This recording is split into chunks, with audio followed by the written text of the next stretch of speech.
Hey everybody, Scout Crafty here again. It's midweek Wednesday.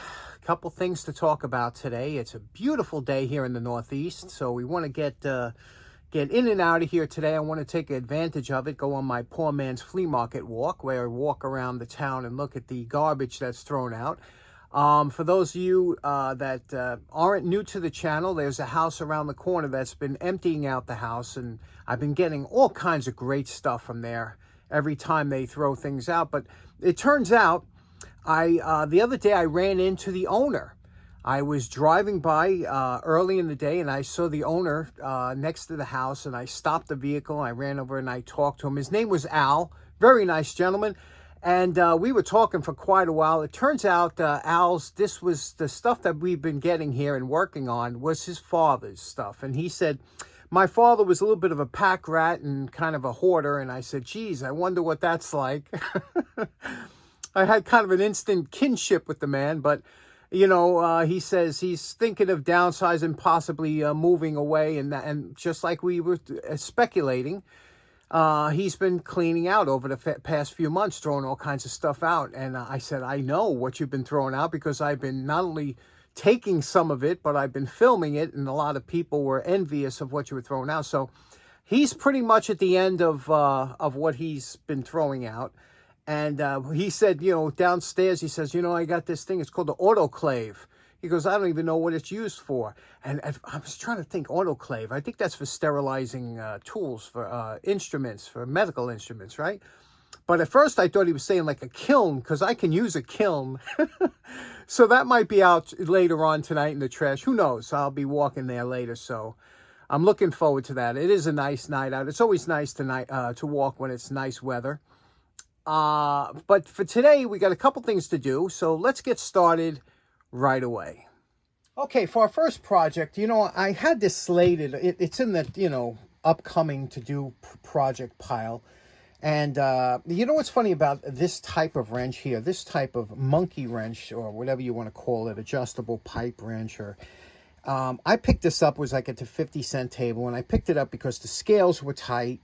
It works good. It's not beat up. And like I said, you can't even pass that by for like, so cheap. It's a beautiful tool. But the thing is that this tool, some tools are easier to work on than others. And this one's a little bit more difficult because it doesn't have the nut back here that you can take it apart. There's a rivet over here that you would have to, you see there's a rivet in there that they ground down. You would have to punch that to take the wrench apart. It's very difficult. So in a case like this, and me, if the thing is totally trashed, I like to take it apart and bring it back to, but there's nothing wrong with this wrench. It's a working wrench. So what we're going to do with here, we're just going to do a basic cleanup, because a lot of you have tools like this, especially if it belonged to a family member or something, and you just want to preserve it and clean it up and make it nice. So let's see what we can do. Just make this nice, clean it up, do the handles up, just get this where it looks decent. The jaws are really in good shape. They're a little dinged up here. So let's get this nice again. It's a good user wrench. Okay, here we are at our post-wire brush evaluation. We did an extensive wire brushing on here. Again, this is, all the patina is off it more or less, and this is back to pretty close to the way it looked. You could see the B&C, Bemis & Call mark, the trademark over here, and there it is, Bemis & Call out of Springfield, Massachusetts. It's still got all the original grind marks, and like I said, this here we're going to try and do a regular cleanup, but again, it's still, we're going to have to lubricate it. But the first thing you want to do is to get the wrench working properly before you do anything else. Now, we got a couple of, you see the edges are lifted up. We'll bang those down a little bit to try and reform that metal. But if you notice, when you close the wrench up, and again, we did the threads, took all the gunk out of the threads. It's a beautifully operating wrench, but notice, you see the tips come together. If you notice that line in there, it's not parallel all the way across. This is a problem, and I'll tell you why. And you can't always go by the way it looks. Sometimes what you have to do is you have to get a nut tester, which we have here. And what we're going to do is I'm going to show you, by that pinching in the front, it can be very annoying to use these wrenches. So in other words, when you get it on here and you cinch it up, now when you go to, you turn the wrench or whatever, and when you go to remove it, it locks up. You see that? Because it's not parallel. So you can't, so it gets hung up on the nut. Oh, if you've ever worked with a wrench that's not tuned up properly, you know what I'm talking about. Now, first thing we have to do is see if this is which side, if this is parallel on, you know, at a perfect 90 degree. You know, sometimes there's a little bit of debris or something you could take off here, but you don't want to start grinding the jaws if you could bend it one way or another. Usually they're bent out because when you do this, it bends, you know, it bends this up. But this is different. It's bent down, or we'll check in a minute with the square. We're using a precision ground 1, 2, 3 block, and you can see where it's gripping. It's gripping towards the end. See that? I can't even, you know, get it free. It's clear in here, but the there is definitely a dip down either in the top. You could see here it's dipping down, so we have to bend this just a little bit back to get that level, which, you know, you don't want to go too far because you want this to operate properly. But that's our issue. But first we're going to do is we're going to bang these little you see the wave from where it hit the jaws. We're going to bang these back. I'll show you. Here's where you take a nice anvil track that's pretty flattened out, that you have it nice. You lay this on here, and a ball peen hammer. Ball peens are harder steel, and tap it. You'll see. Now what you want to do is you want to get this, move it around so that when you'll know when you're hitting it direct, because when you tap it down like that, you can feel you're hitting it directly on that little wave that's coming up, and you'll be able to bang that straight back down. Light taps, a lot of light taps. Don't try and wail on it. And you can see already we're hitting, you can see it's shiny. We're hitting directly on there. And we're going to get both of these out and just keep turning it around and moving it until you'll feel it if it's getting a direct hit. You know, if you see when every time you hit it, it's jerking the wrench, you're not getting a good seat. So move it around on the anvil or it's railroad track, whatever you have, until, there you go. See, that's perfectly, I'm just nailing that.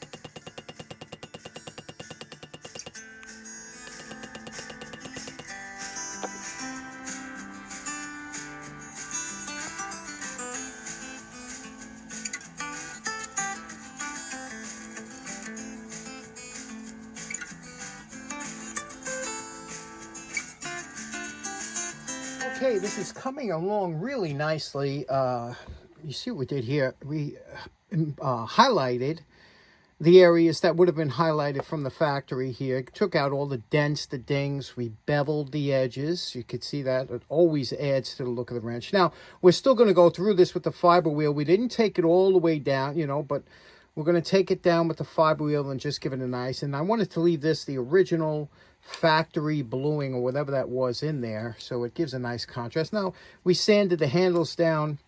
All we have to do now is we're going to gun stock the handles, and then we'll give it a couple coats of shellac and polish it out. But now we have to, now comes the patience time. You have to wait for this stuff to dry. And I didn't do the reason I didn't do this first, because you don't want to have any kind of residual polish or anything get on the handles before you finish them. So you finish these off, and then you could hit the rest with the Scotch-Brite, you know, the final to soften all this and satin it out. So it's coming nicely. Let's gun stock this. Now we're going to use gun stock, Minwax gun stock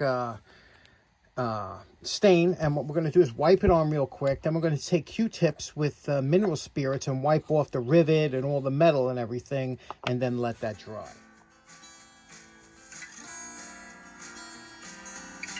Okay, while we're waiting for the stain to dry on that Bemis and coal, let's clean this one up real quick. We have a beautiful American lock here, Series 10 from 1975. You can see by the date code. So let's clean this up real quick.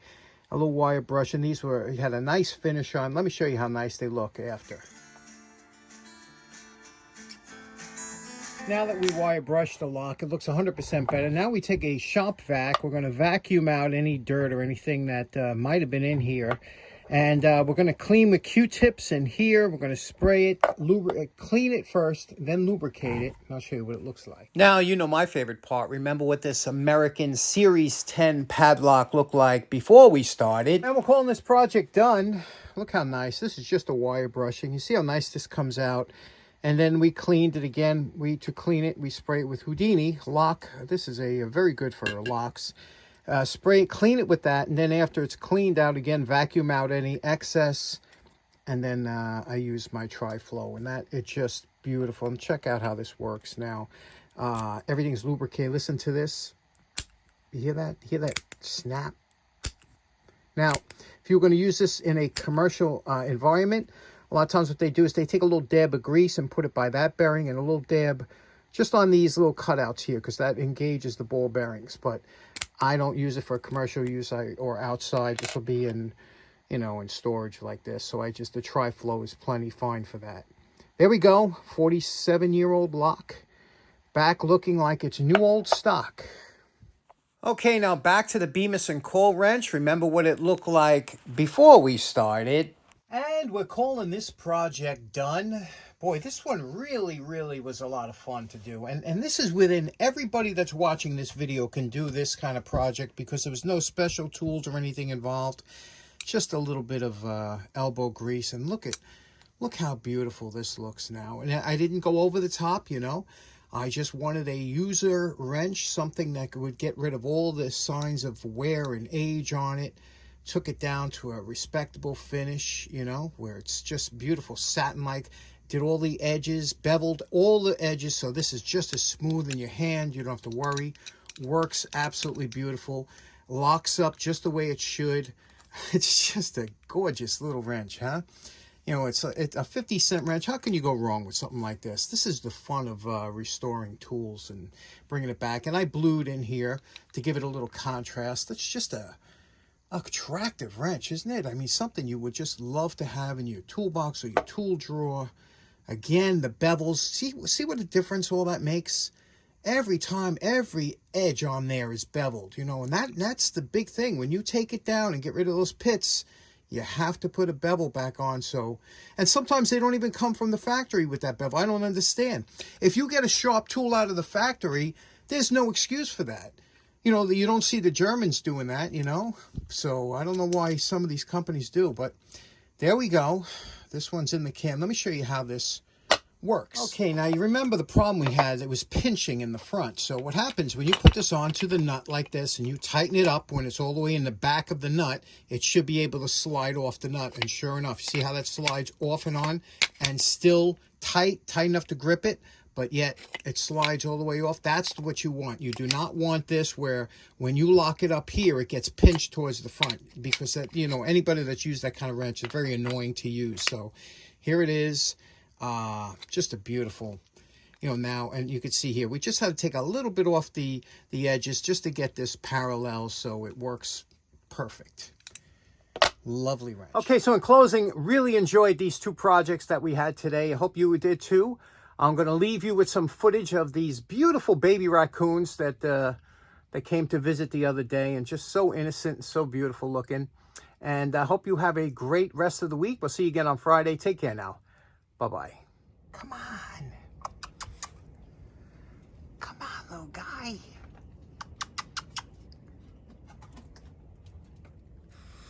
Come on.